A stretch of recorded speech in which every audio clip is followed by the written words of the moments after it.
On remplacerait ces enfants-là par des enfants jugés blancs par une personne attaquant qui serait pas blanche. Il y aurait, je pense, des mots différents dans votre bouche aujourd'hui. Qu'est-ce que vous voulez dire par là? Qu'il y a peut-être un deux poids deux mesures. Dimanche dernier, un homme de 65 ans, revendiqué raciste, a tiré à la carabine en pleine rue contre des enfants de moins de 10 ans. Qu'en pense le gouvernement? Je suis allé poser la question à Maude Bréjon, la porte-parole et ministre du gouvernement, ce matin à l'Élysée. Bonjour. Jamil Senli, journaliste indépendant. En Haute-Loire, un homme armé d'une carabine a tiré sur des enfants de moins de 10 ans en criant dans la rue et filmé, je le cite, « Je suis raciste et je suis fier d'être raciste ». Des élus de gauche ont exprimé une position claire, condamnant l'acte et y voyant là aussi la traduction d'un certain climat médiatique et politique qui permet de libérer, voire d'entretenir désormais des idées fascistes et racistes. Quelle est la position du gouvernement dont vous portez la parole aujourd'hui? D'abord, ce qui s'est passé est évidemment dramatique et inadmissible.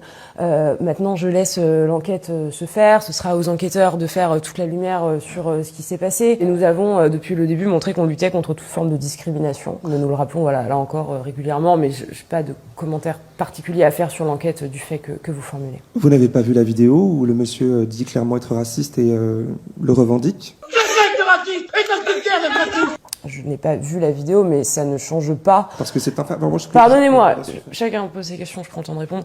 Ça ne change pas la position qui est celle du gouvernement, encore une fois, d'une immense constance. Je vous renvoie à la prise de position de Laurent Berger, je vous renvoie à la prise de position de Laurent Nunez, je vous renvoie à la prise de position du Premier ministre il y a une semaine lors des questions au gouvernement. Oui, Madame Berger qui a écrit, là j'ai sous les yeux, hein, si le motif raciste devait être confirmé, il serait d'une gravité inouïe et il appellerait à un sursaut collectif. Le motif est clairement établi, parce que tout est là, un homme revendiqué raciste, pourchassant des enfants dans la rue, armé d'une carabine et tirant sur eux, difficile quand même de ne pas y voir clairement un racisme délibéré, voire un acte terroriste. Hein. Pourquoi cette prudence finalement qu'on voit chez Madame Berger et même de votre là à l'instant, alors qu'on remplacerait ces enfants-là, admettons, par des enfants jugés blancs par une personne attaquant qui serait pas blanche, il y aurait, je pense, des mots différents dans votre bouche aujourd'hui. Qu'est-ce que vous voulez dire par là?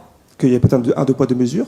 C'est votre insinuation, ce n'est pas ma réponse. Il n'y a pas d'actualités qui ont montré le contraire. Je pense qu'on a montré depuis le début qu'on était d'une constance absolue. Ce qui, en matière d'antisémitisme, n'a pas été le cas de tout le monde, si je peux me permettre. Et il y a eu des erreurs, il y a eu des Tout à fait, je vous remercie de le formuler. De la part du gouvernement, sur cette question-là où on criait à l'antisémitisme, mais ce n'était pas le cas qui a fait l'actualité ces dernières années. Il y a, depuis le 7 octobre, une hausse absolument Importante.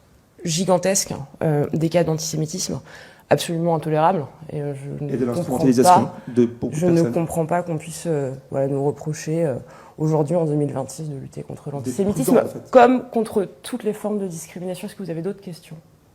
Je pense que j'ai ma réponse. Merci. Vous avez apprécié? Eh bien, ma liberté journalistique est dépendante de votre soutien. Faites un don. Merci beaucoup.